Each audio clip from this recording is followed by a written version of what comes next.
So for today's video nga mga kananay, ito nga ang inyong kananay na palaban sa ating paglilinis kasi nga sobrang kapal ng alikabok guys. So kailangan talagang pagpaganang mabuti kasi nga 2 araw akong hindi nakapasok guys kasi may importanteng mahalaga akong pinuntahan.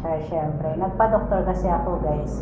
So kaya 2 araw akong hindi nakapasok kasi nga nagpa-doktor ako tapos may pinuntahan pa ako ng pa-ultrasound kinabukasan. So kaya yung schedule hindi kayang pumasok. So syempre magantay ka ng doktor, hindi mo hawak yung oras kung makakabalik ka kaagad.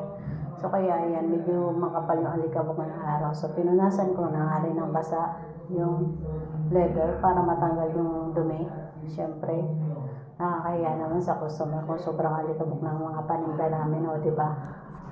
So kayang-kaya ni kananay. Yan ang aking gawain dito, ang tendera na tagalinis pa. So char, ganun talaga. So yun lang guys ang aking video for today. Bye bye, thank you for watching.